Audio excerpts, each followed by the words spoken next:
Welcome to Speed and Color, a podcast and YouTube channel about custom motorcycle culture. Be sure to subscribe and turn on notifications to get all the latest content. You can also follow Speed and Color on Instagram. We hope you enjoy the show. Hi there, how you doing? Hey, welcome to Season 2 of Speed and Color. Can you believe it? 26 episodes in the bag, and we're about to start another season and go for another 26 episodes. So this first episode, boy, I got to be honest with you. This one was tough. This one, I've had it in the can for a while. This one really kicked my arse. I think the problem or the challenge with this one is that it's meaningful for me on so many different levels, so many different dimensions. There's the concept or the idea of getting older and remembering things from your youth, and I think we've all done that where a song comes on the radio or on Sirius XM or whatever. And, all of a sudden you think, oh man, I haven't heard that song in 20 years.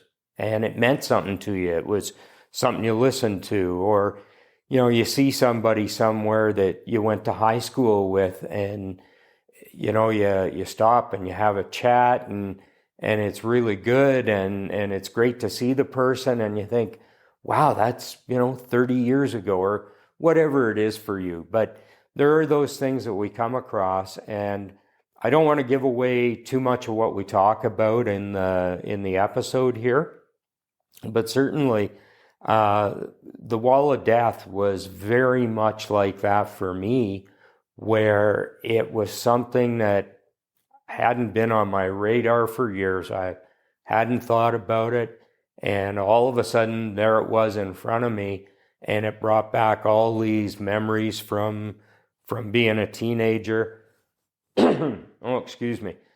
That is a cold that I got on the weekend shoveling snow. Yeah, anyway, that's another story. We're into that part of the year.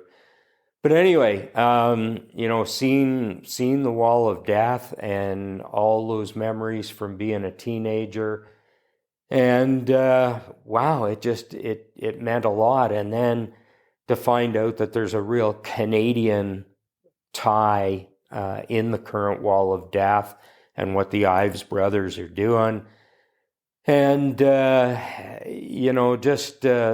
these young men, young families, and what they're doing in a time when it seems we have a lot of people who don't have a lot of initiative maybe, or don't understand what they can do in life and maybe aren't motivated for whatever reason. We definitely have some challenges in our society right now, and with young people.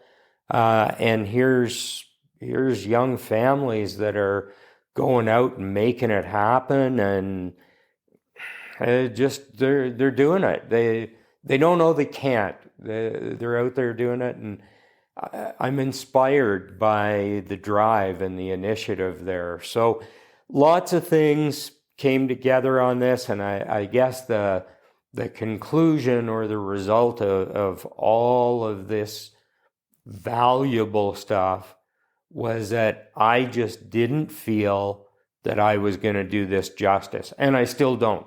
I would love to do a bigger, better, more detailed, more elaborate show. It just isn't in the cards right now. I don't have the resources, and I certainly don't have the time, and it's tough to catch up with these guys. So for all those reasons, I can't really do this on the grand scale I'd like to, but I still want to capture what I can. And you know what? Maybe there'll be more opportunity. Maybe I'll be able to do more. But for now, what I'm going to present to you is an interview that I was able to do with the Ives brothers. Tough to interview these guys, and tough to do a lot of stuff with these guys because they are busy. We went down to Born Free, saw them there, arranged for the interview. It was kind of, even though we had done some pre-planning, it wound up being kind of ad hoc, just, as time permitted. And these guys were trying to get the wall up, trying to get their whole outfit together, which is a big undertaking, getting that whole thing set up and tuned in and, all the things that need to be done. It's a pile of work, and I hated taking much of their time away from them because I know how much they had to do. So there's that. And then when the show is on, that's the wrong time to be trying to get their attention. And they always have media and different people, inside the wall when they're running, when they're doing a show. So there's a lot going on there. And honestly, I'm not going to include a lot of riding on the wall footage in this episode, because I did some and I looked at it, and there is so much good stuff on the Ives Brothers website and social media and other places. What I was able to shoot just didn't do it justice. It wasn't really reflective of the standard that these guys set.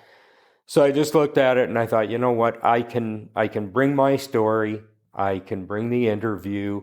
There's another section that I hope is a little bit different, where I just talk about some of what this means to me outside of the wall, with it in the background, and just a little bit different perspective, I guess, and hopefully has some meaning there. So, I hope you'll watch the interview and that section. I hope you'll watch the whole episode, because I think there is really a good story here, and I hope that comes through.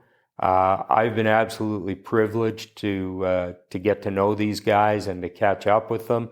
And it is my plan to go to the Motorcycle Super Show in Toronto in January, and hopefully meet up with them again. And I hope to meet the man who built the original wall for the Ottawa show. Apparently he shows up every year at the Super Show, is still out there doing his thing, coming by. And I'm hoping that I can coordinate to meet him while I'm in Toronto. That'll be kind of the next step in this whole fact-finding mission, or whatever the heck it is I'm on, but we'll see what happens there. So I did think the one thing I should do in this is, for anybody who doesn't know what the Wall of Death is or hasn't seen it in a while, I remembered that I have people listening to a podcast who aren't going to know what I'm standing in front of or any of that. I thought I should give you a description of what we're talking about here. So the Wall of Death is basically, it's a wooden structure. This thing is almost completely wood, other than the hardware that holds it together. And I believe the viewing platform that goes around the top of the wall that people stand on, I believe it might be steel, or there's a lot of steel frame to it. Of course, the stairs coming up the front to get you up to the viewing area, that's all steel. So there are some steel components, but largely it's wood. And most of this thing is built in panels of one fashion or another. Again, the whole idea is to be able to assemble this thing for a 2-day, 3-day show, and then take it apart onto the truck and get down the highway with it. It's very much a traveling road show. I hope I don't offend anybody, but it's a circus. It's a traveling show for sure. So it is a wooden structure, and when they say the wall of death, so it is a cylinder, and I believe it's 20 feet tall and 30 feet in diameter. And the motorcycles go around on the inside of this cylinder on the wall. And just like you take an ice cube in a glass and swirl it around, and the ice cube will run on the inside of the glass and come up from the bottom, if you get it to do that, or, a ball bearing in a plastic cup, the same thing. So that's and forgive me, I know there's going to be a ton of criticism about my science, but I'm just trying to give it to you in simple terms that I understand. And as I say, the physics behind that ball bearing rolling around in that glass is pretty much the same as the motorcycle going around on this wall with speed. And it doesn't take a ton of speed, as you'll find out. But with a certain amount of speed, the motorcycle is on the wall. It has, for my purposes, it has now created its own gravity. So gravity for the rider and the motorcycle is the direction of the wall. And the motorcycle is sideways on this wall. Interesting thing about that is the challenge for the rider in this is your eyes tell you that down is the floor. Your balance sensors, gravity sensors, whatever that is, that are in the ear area, they're in the ear canals or whatever, they're telling you that down is the wall. So now your brain has to put together that this is not down, this is down, which I find so cool that that our brain puts that together and can understand that. And watching the guys ride, it's amazing. I've always thought it was very, very cool. I'll tell you, because I don't think this comes up in the interview anywhere. But back in Ottawa, when I was a kid, the trick that I always thought was super cool, and maybe I talk about this in the section at the end. It's okay, I'm going to talk about it twice. The trick that I thought was super cool was when the rider would sit side saddle with no hands, but side saddle facing down to the floor. And just, even when I think about it now, when I picture that, I think, oh my goodness, just how does that work? But the whole physics thing, the gravity, it's all very cool the way it works. So the wooden wall, you'll see that the wood isn't always in perfect shape, but it works. It goes together in panels. There's panels for the ramp at the bottom. There's panels for the floor. It's quite the puzzle to put together. But it forms this wall. It's braced on the outside. You'll see how the braces, hold the panels up, and they're all bolted together. And there's a safety tension wire around the top that helps to keep it all together. With everybody standing around the top. So I think the top of the wall on me would catch me about the waist level. So I don't know what that is. There's maybe 3 feet of wall that you stand up against, basically. But it's very cool. When those things, especially the go-kart, when the go-kart comes around on that wall, and you're standing there and things shake, things move. It's very much a multi. What the heck is the word I'm looking for? They do it in the theaters and stuff with the chairs that move. This is a multi-dimensional show. There's lots to hear, there's lots to see, and there's lots to feel. So it's very cool that way. I don't know what else to tell you. Oh, the go-kart. I did notice that in the interview, we start talking about the go-kart, and I don't really say what it is we're talking about. So for anybody who's listening to the podcast, we do talk about the go-kart, which is from the original show, or the show in Ottawa, going back to the 1970s. So that go-kart's been around for a long time. Anyway, there's more about that in the interview. But just so that you know, when I say, what's this in front of us, I'm looking down at the go-kart because we're doing the interview inside the Wall of Death with the go-kart in front of us.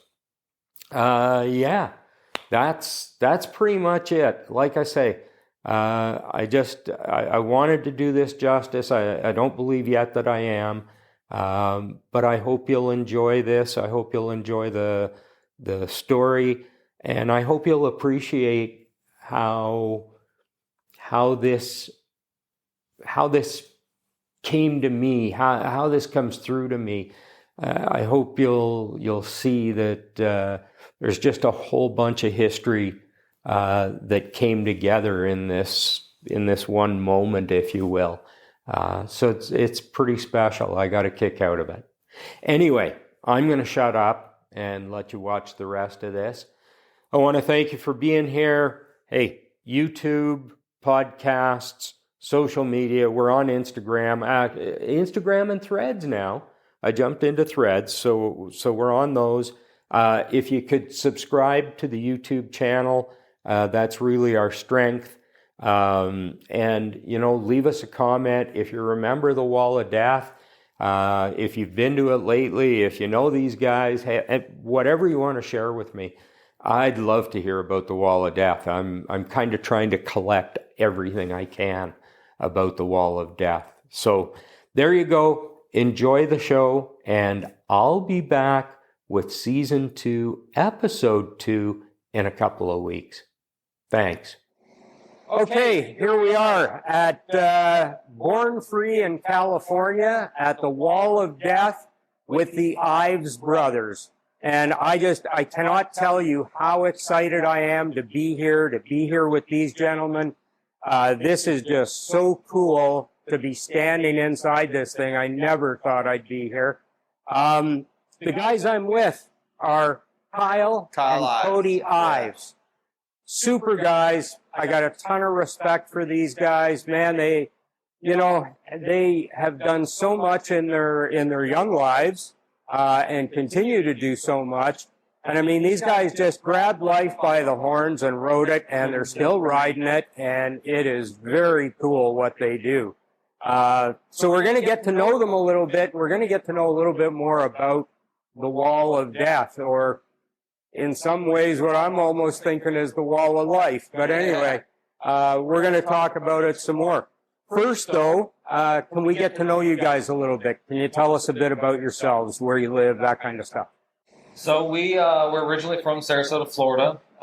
Most people, if they've ever heard of Ringling Brothers Circus, its home base was Sarasota, Florida. So my dad started off in his early career, and he used to go to circus school, walk high wire, and learn all kinds of different circus traits. And when he turned 18, he started traveling with the circus. And then fast forward it to when we were kids, we started riding in one of the steel balls that he had in the backyard, and it kind of just took off from there. My dad and I rode together first, and then a few years later, my brother and I started riding together, and then we moved from South Florida to South Georgia, where we spent our last 20 years of our life living in South Georgia.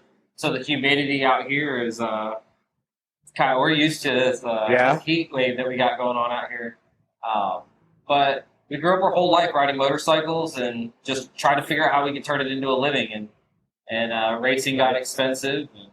We started doing with like the steel ball. He did freestyle motocross, got into the wall of death, wheelie the Harleys. So anything with two wheels, we just like to have fun on.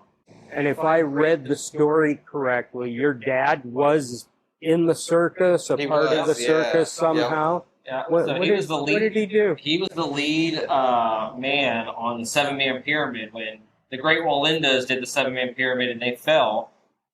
They did a tribute walk years later to make a memorial for the family, and my dad got to be one of the lead men walking on the 7-man pyramid. He rode horses. He did the steel ball. He did a little bit of everything. Holy smokes. That's cool. Yeah, I didn't know what he had done. And if I read the story correctly, he bought a steel ball and brought it home to, you guys were on a farm or something? No, we were actually living in the... we were living in the city, kind of. Yeah. Oh, is that right? Yeah, Florida. And he just set it up. We had like a little less than an acre of land, and he just set it up in the side yard. And we got home from school, and we seen it, and we're like, oh, we're going to ride our bicycles in that, And so they came home from work early one day, and we had the whole neighborhood in there.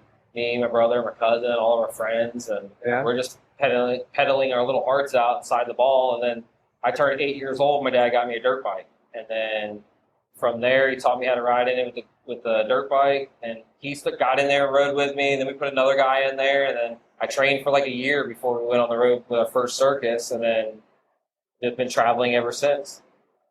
Very good. So you guys are a real family deal. I'm very impressed that you guys, at this age, still work together, travel together. You seem to get along pretty well. Is it tough? We're brothers for sure. It's tough. We bump heads more than we probably get along, but it's always in the good faith of the show and making sure that we keep people entertained and that it's going down the road. That's great. And in the summer, you bring the kids with you. Yeah. Kids just came screaming in to see what's going on. Yeah, no, a great operation. I love what you do. You know, there's so many people in this world who can find excuses not to do things, and you guys just seem to make things happen. Yeah, right? Yeah. We look for a lot of people look for the reason of why not to, and we look for the reason, to do it. So, for sure, absolutely. Excellent. That's awesome. Very good. So the wall and how we connected. And it was kind of funny, and I think I probably told the story in the introduction here, but we'll visit it again. We were here 3 years ago in California, and Karen and I were standing up top waiting for the show to start, and Kyle comes around with a big wrench and a ratchet, and he says, "Excuse me, sir," and he moves me out of the way, and he starts tightening up bolts. And says to me, "Can you believe I forgot to tighten the bolts up when I put this together yesterday?" And I don't know if that was just a gag that they do for the audience or if he was being serious, but he had the wrench and the ratchet, and he was definitely tightening things up. So anyway, I like to say that also in the show, like especially the first couple shows of the evening. I'm like, well, technically this isn't a show because we're just shaking it down, making sure we set it up right. You guys were just here, so we decided to do it with you guys. And then people's like, huh. Add a little spice to it, Right on. Anyway, in that conversation, I mentioned to Kyle that I had seen this show in Ottawa about 52 years ago. Yeah. And Kyle's reaction was, "What do you mean you saw this 50 years ago?" Yeah. And that started a conversation, and he said, "My brother Cody is going to want to talk to you," and we talked afterwards, and we stayed connected, and these guys agreed to do a podcast with me once I got this thing rolling, so here we are. Now we're here.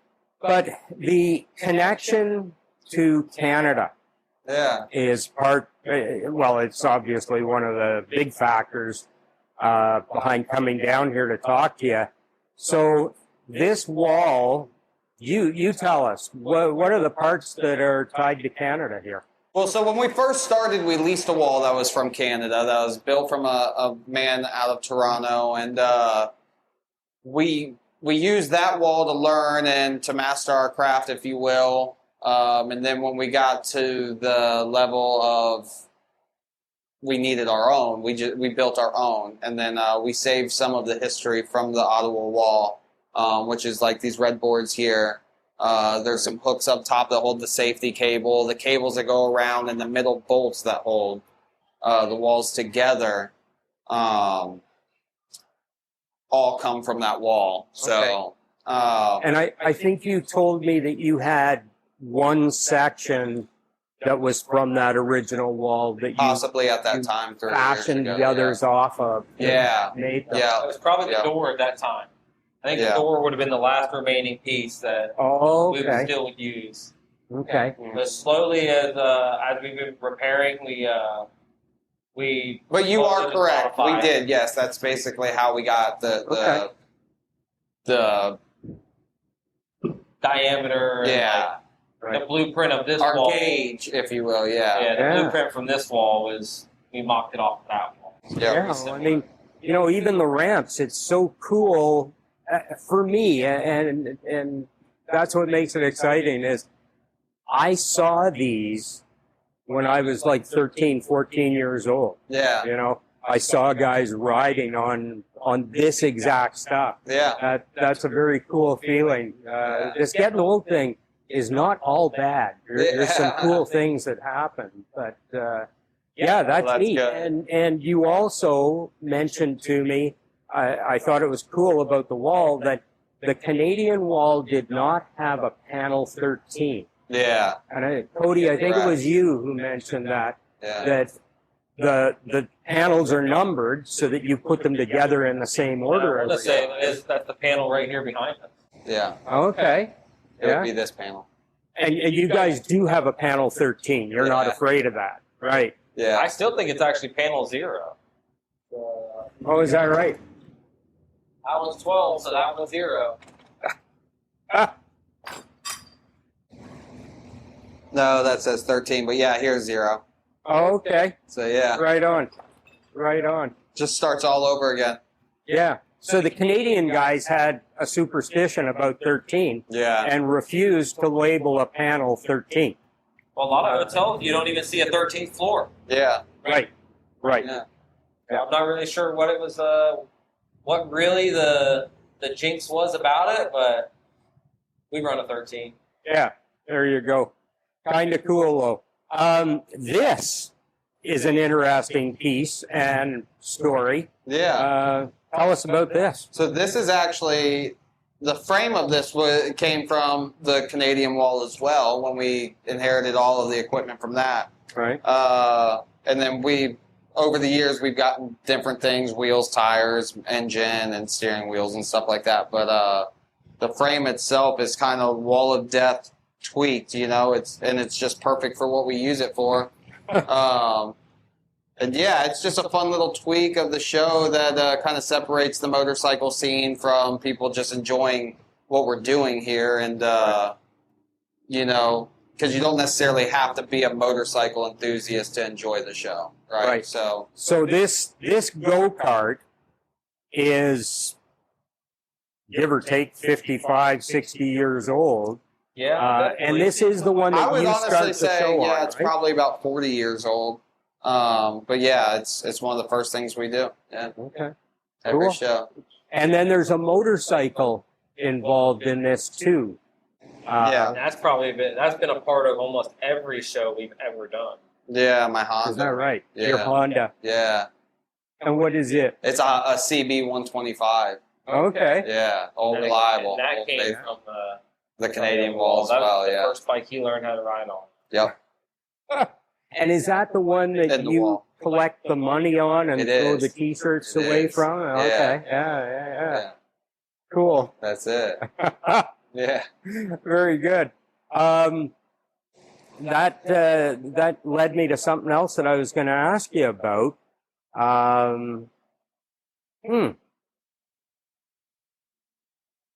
Yeah. So there's the Honda in this.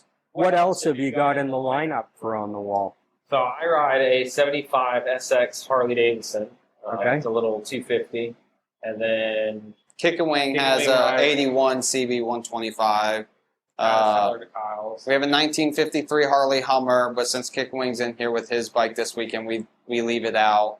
Because sometimes when it's just Cody and I riding, I'll ride 2 different motorcycles. Okay. To kind of keep the 2 Harleys on the wall. And but we constantly always change our shows, and things are kind of always in rotation. That's what I was going to ask you. You said 125 again. How much motorcycle does it really take to get on the wall and stay on the wall? Like 125 doesn't seem like a lot of power. Behind stuff on the wall, from little Predator motor boonie bikes to BMX bikes, the electric bikes. The smallest thing we've ever rode on the wall is a 110. Yeah. Okay. Yeah. And then the biggest thing's a 975, the new Harley Davidson Nightster. I saw the video with you guys with that thing on the wall. Yeah. But that had to be heavy. Honestly, it wasn't that bad. Is that right? They're very well-balanced motorcycles. All the weight is super low, and it's just the center of gravity is perfect. And how much speed do you have? Like Roughly, first gear, second gear, what? We're in third gear, so Third gear? we're probably going into like the low 20s, Okay. mid-20s. when we're on those newer bikes, man, it's almost like just over idle speed. Really, it seems like, because those things idle like 20 miles per hour, you Right. know. So, but we're doing like right at 30 Okay. comfortably. Yeah. Very good. What else do we want to talk about here? I will tell you that I was expecting this to be maybe a little more sophisticated, and I don't want to offend you guys at all with that. Yeah. But man, oh man, this is not rocket science. Yeah, This is not at pretty all. basic stuff, isn't Yeah. it? You know, the early floor- Point and shoot, baby. The early 1900s, this would have been really impressive to see them set this thing up, tear it down, and move it around. It's still guess, it's very yeah. impressive to see it. Yeah. No, it is. But, you know, you look at, and I'm sure, you know, you can see on the video that the condition of the panels and stuff, they're not pristine. There's some wear Well, and they tear. definitely get used. Yeah. And for when sure. I climbed in here today and walked across the floor, and there were a couple of spots on the floor that had a little give to them, and I thought, okay. There's sometimes where we're actually avoiding areas of the wall because it's getting weak, you know, like we're like, hey, there's a hole over there, so let's just try to stay off that, you know. And I imagine this is similar to, I've done some drag racing in my time, similar to something like drag racing. The first time you do it, everything seems to happen so fast and get past you, and you miss things, and you don't do things. Once you've made 20 laps in a car, You get comfortable, all of a sudden settled you're in. taking everything in. Everything makes sense. Yeah. Same thing here. Once you've been around it Yeah. 50 times, Yeah, you get super you comfortable. can actually travel up Yeah, every path. time we and- set it And you up, can every- learn something too. You know, Every you're different paying location, attention. it's like riding a new wall every time we go to. We're setting it up in different elements. And some places are drier, some places are more humid. It shrinks, it swells. So it definitely is the wall of life. It's breathing and growing. I told people I'm going to start calling it the House of History. Yeah, Instead of the Wall of Death, it's the House of That History. wouldn't you be come bad, watch the show. I actually, mean, yeah. it moves around, it shakes around like a wooden roller coaster. Oh, it does. Even way It's the back. full experience for sure. Yeah, it's always done that. I just, I don't know what I always chalk that up to, but when I got in here today, I went, oh, okay, now I get it. It Yeah. actually does that. Yeah. For sure. Yeah, there's 24 pieces of everything, and it all stacks on the trailer one way, all comes off one way. Right. We found over the years the fastest way we can set it up, the fastest way we can tear it down. Most efficient. Yeah. Yeah. Well, those panels Try have not to be touch heavy. everything twice. You know, that's the goal. Yeah. Grandpa always said, work smarter, not harder. Yeah. Right. How many shows a year do you do? We On shoot for an like average. 30 events a year. Is that Well, right? yeah. 30, 35, sometimes 40. 30 works out pretty well. Yeah, 30 is a comfortable number. Good. Excellent. Yeah. You talked about the show is always evolving. Any new stuff coming? I heard there might be some new motorcycles. Yeah, so we're super excited. We've got some bikes that we're building. And, you know, I think we have been so focused over the years of us creating our own image and our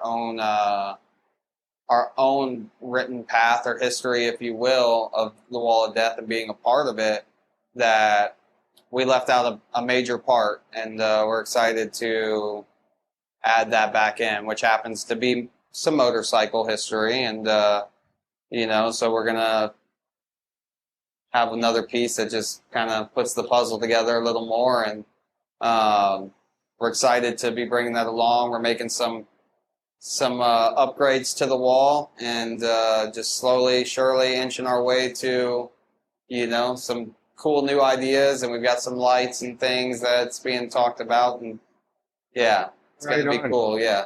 Right on. Yeah. So, Canadian listeners, Canadians, where can we see you in Canada? So as of now, the only show we do in Canada is it's in Toronto. It's the North America Motorcycle Super Show, and it is, I believe, always the first weekend of January. It's indoors, and it's just a really fun, clean environment. Just a great event to be a part of, and so that's normally the only show we do in Canada, but our phones ring pretty often. We need to work on that. You know Yeah, that, right? yeah.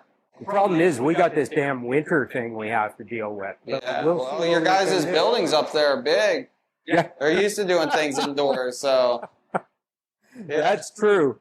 That's true. It's actually the only event that we've ever done with the inside with the wall. So that's a cool, unique experience, all within its own. You know, you would be sitting here, but there would be no center pole, there would be no tent, and it would just be industrial ceilings, you know, and it looks really cool. So Nice. yeah. Nice.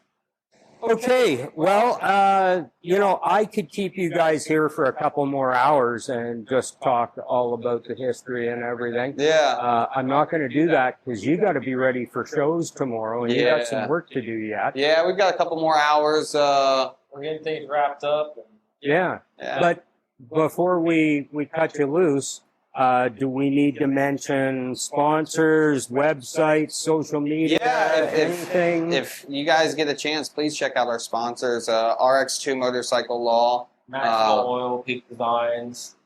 Follow us on our social page, Ives Brothers, and find out where we're going, where we've been. If you guys are interested in merchandise from the Ives Brothers, Right. the IvesBrothers.com. IvesBrothers.com. The IvesBrothers.com, yeah. Okay. Yeah. Excellent. Good. Yeah. And Harley Davidson, are you guys working with Harley Davidson these days? I mean, on a that's show-by-show always our basis? goal. You know, sometimes it's a little slower than often, you know, but we appreciate working with the company. Good. Yeah. Excellent. Yeah. Gentlemen, thank you so much. Thank you so much. I Really appreciate you. appreciate it. Yeah. Yeah. Okay, get Yeah. back to work. All right, we will. Y'all Appreciate take you care. guys. Have you ever wondered what fueled your passion for motorcycles? It wasn't until recently that I hadn't really given it a lot of thought. But a few years ago, we came out to see Born Free in California, the motorcycle show. And the Ives brothers were here with the Wall of Death. And boy, oh boy, did it trigger some memories for me and make me think about where the passion comes from, where I've been, you know, the way life has evolved. So when I got here and looked at the Wall of Death and we went in and watched the show, I realized that it had been probably 50, 52 years since I had seen the show. And the memories just came flooding back. It's a great show. It's amazing. These guys do a real good job with it. I used to watch this show as a kid in Ottawa, and when I say a kid, I was a teenager. I'm guessing I was around 13, 14 years old. And you know, I didn't know where life was going, what teenager does.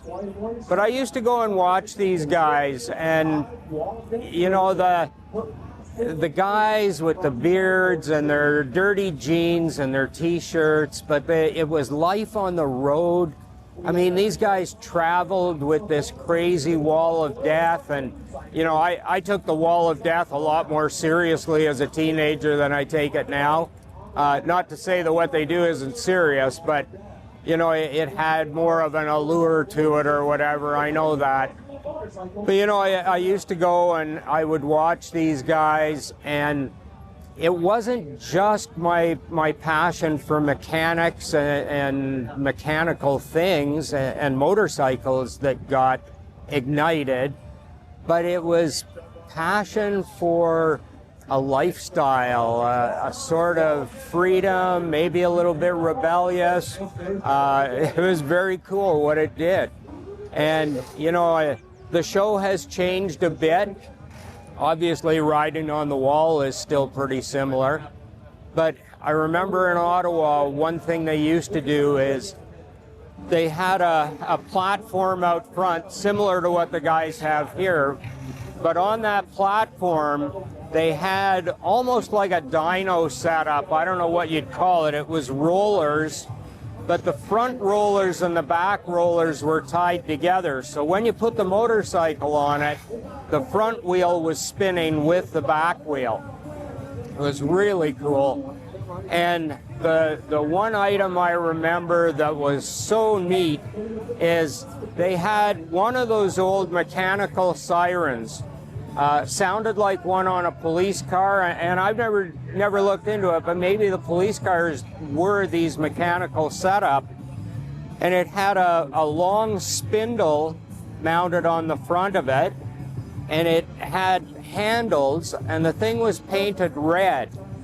And what these guys would do, these bikers, is they'd fire up this machine out front on the rollers, and they'd weave back and forth a bit, and they'd do the no hands, and they, you know, I can even remember them doing the Indian Larry thing and getting up and standing on the seat and, you know, on these rollers.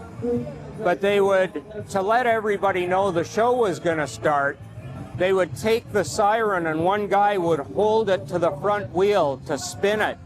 And this thing would, you know, this great siren, and he'd hold it on the front wheel and he'd take it off and then he'd put it back on again. And man, they were just they were, as I say, they were rebels, they were outlaws. It was fantastic. And then you'd go in and watch the show, and you know, they'd warn you to keep your hands back and all that kind of stuff, and then they'd get fired up and up onto the wall. And I remember, and you'll get to see it here later, but I remember they had a go-kart that they would run on the wall, and then out would come the motorcycles.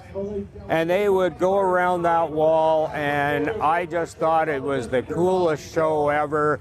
They'd weave high and low. The wall is about 12 feet tall, so they'd weave up and down the wall. And then they'd get two of them out, and there'd be two of them on the wall at the same time, weaving up and down and doing all kinds of stuff. And you can hear the show just started. They've got the go-kart on the wall right now, and they've cranked the music up, and I'm going to try and make this work for the video, but it's fantastic. So anyway, the one thing they would warn you about is at the top of the wall, there's a safety cable all the way around. And they used to say that safety cable was to deflect the rider and motorcycle if they got too close to the top, so they didn't injure anybody. Now, I always wondered about that, and I got to ask these guys someday how that would really work if you touched it. But anyway, so that was all plenty cool. The one trick that I loved, I loved watching them do it, and it never made any sense to me, and it still doesn't. It's kind of gravity defying or physics defying. They do lots of no-hand stuff and everything else, but when they turn on the seat and sit side saddle on the seat, no hands, facing the ground, I used to watch that and just be blown away how anybody could do that, and they stay on that seat and go around that wall. Man, the memories are unbelievable. Another thing that is different now, the Ives brothers do something very cool where they get you to hold out a $20 bill up at the top of the wall. And they tell you how to do it, to keep your hand back but hold the bill out itself.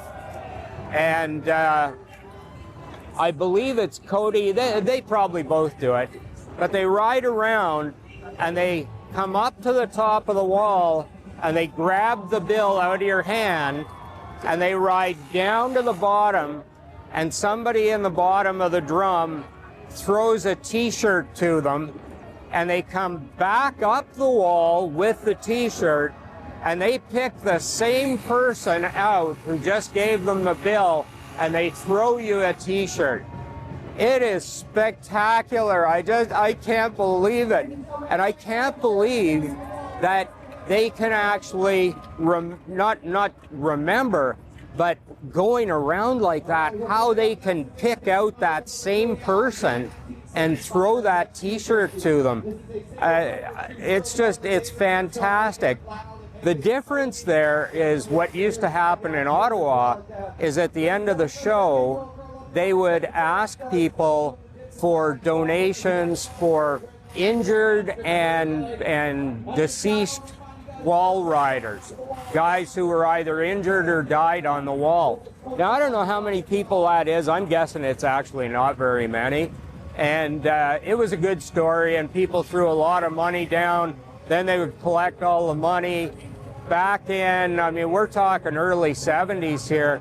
Back then, people threw coins and everything. I always wondered, man, what if you slip on coins or something going around down there? Whatever. Anyway, I'm sure it pulled in a lot of money. I like the t-shirt idea better. I think a t-shirt's a better way to get support. Sounds like they're firing them up again. I apologize for the noise. We are here at Born Free, California. This place is off the charts. It is insane here. It is hot. It's going to 28 or 29 degrees.